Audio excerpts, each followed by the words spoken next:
Монгол Улсын засгийн газар Швейцарын хөгжлийн агентлаг Дэлхийн банкны санхүүжилтээр хэрэгжиж байгаа Монгол Улсад нийгмийн эгэх хариуцлагыг бэхжүүлэхин төслөөс олон нийтийн оролцоод сургууль дэд төслийг Ховд аймгийн ерөнхий боловсролын 10 сургуульд хэрэгжүүллээ. Үүний нэг нь Жаргалан цумын ерөнхий боловсролын 6 дугаар сургууль юм. Сургалтын үйл ажиллагаагаа улам бүр сайжруулах, сургалтын үйл ажиллагаанд эцэг эхчүүд иргэд олон нийтийн оролцоог нэмэгдүүлэх үүднээс олон нийтийн оролцоод сургууль дэд төслийн хүрээнд сургуулийн сурагчдын сурлагыг амжилт хөгжил төлөвшлийг дэмжихэд идэвхжсэн эцэг эхчүүдийн бүтээлч оролцоо хөндлөнгийн хяналтыг хэрэгжүүлж үр дүнд хүрнэ гэсэн зорилго дэвшүүлэн аав ээжийн өргөөг тохижуулан үйл ажиллагаагаа явуулж байна.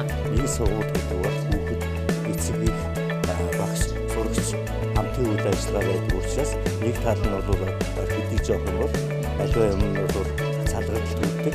Тийм ч учраас тус сургуулийн хамт олон 4 зорилтыг дэвшүүлэн ажиллажээ. Энэ тэргуунд төслийн хүрээнд хийгдэх ажлыг багш ажилчид эцэг эхчүүдээр хэлэлцүүлэн гаргах үүднээс 260 гаруй хүний сургалт хэлэлцүүлгийг зохион байгуулж, улмаар өөрсдийн нөөц боломжиндоо тулгуурлан аав ээжийн өргөөг тохижуулан тогтмол үйл ажиллагаатай болгох санаачлагыг гаргасан байна. Нийтээр хэлэлцүүлсэн энэхүү санал санаачлагыг ажил хэрэг болгох үүднээс шат дараалсан сургалтуудыг явуулан улмаар идэвхжсэн эцэг эхчүүдийг сонгон авчээ. Энэ сургалт нь бол цаашдаа ерөөсөө эцэг эхчүүд багш сурагчдыг хамруулсан урамсан юм холбоог сайжруулах ийм сургалт байна гэж үзэж байна. Өөрсдийн сонирхлоороо аав ээжийн өргөөг хөгжүүлэх зорилготой байнгын үйл ажиллагаанд оролцох боломжтой идэвхжсэн эцэг эх маань ангиудаас төврийн арга сонгож авсан байгаа. Олон нийтийн оролцоод сургуулийн төслийн хүрээнд 12 жилийн 6 дугаар сургууль нь эцэг эхчүүдийн оролцоог нэмэгдүүлэх үүднээс тусгай өрөө гаргах өгч эцэг эхчүүд ардын уламжлалт тоглоомнуудаа эсгийн самбар зэргийг урлан өөрсдийн нөөц боломж бүтээлч оролцоогоороо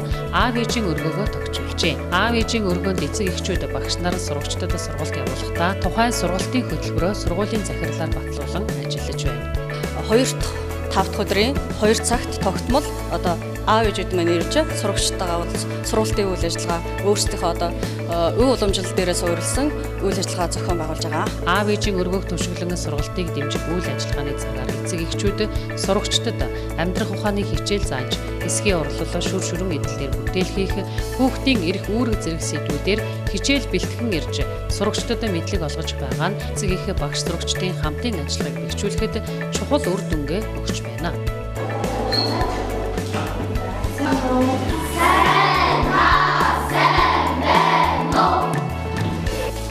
Эцэгчүүдийн нийтлэг гаргадаг авахтаа байдаг амьдрал дээр ажлаар илүү тавьдаг. Хүүхдүүдтэйгээ нээлттэй байж чаддаггүй. Тэр хүүхдүүд бас болсон асуудлаа ямар нэг юм найз нөхдөд багштай эцэг эхийн үлдээ очоод бас нээлттэй хийчих хэрэгтэй. Идэвхжсэн эцэг эхчүүд хамтдаа өнгөрүүлэх 40 минут үйл ажиллагааны хүрээнд багш нарын хичээлд суун, хичээлийн хэрэглэгдэхүүний хэрэгцээ шаардлагатай хөндлөнгийн үнэлгээг хийжээ. Улмаар эцэг эхчүүд хичээлийн хэрэглэгдэхүүний бэлтгэлтэй хичээлийн хэрэглэгдэхүүний бэлтгэлгүй хичээлд сууж ялгааг нь гарган судалсан ба цаашид шийдвэрлэх арга замаач мөн эрэлхийлж ярилцжээ. Одоогоор бид нар 9 багшийн 18 хичээлд сууж харьцуулсан судалгаа хийгээд байна. Багш нарын хичээлд эцэг эхчүүд суун, багшийн хичээлийн хэрэглэгдэхүүний хүртээмж чанарт хяналт хийн ажилласны үр дүнд багш нарын хичээлийн хэрэглэгдэхүүн дутмаг байдгийг олж харсан байна. 12 жилийн 6 дугаар сургууль хичээл практикийн зардалд жилд 5 сая 670 мянган төгрөг төсөвлөж сард 461 мянган төгрөг зарцуулдаг. Өөрөөр хэлбэл тус сургууль нь 47 бүлэг 1279 сурагчтай.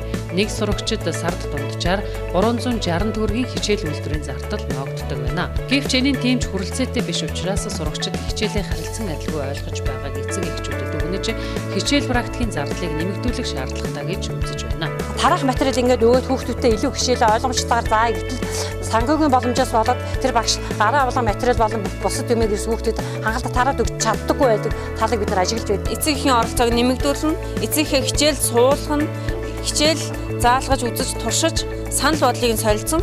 Үүний хамгийн эцсийнх нь болохоор хичээл практикийн зардлыг л нэмэгдүүлэх зорилготой гэж гаргасан байгаа. Тиймээс сургуулийн үйл ажиллагаанд эцэг эхчүүдийн түншлэл чухал гэдгийг онцолж, анги бүрийн эцэг эхийн зөвлөлийн дарга нараар дамжуулан нийт эцэг эхчүүдэд мэдээлэл хүргэж, улмаар хамтран ажиллах талаар санал солилцсон, татан оролцуулаад зогсох буй ажлын төлөвлөгөөнд тусган ажиллаж байгаа нь олон нийтийн оролцоод сургууль дэд төсөл хэрэгжүүлсэний нэг үр дүн болж байна.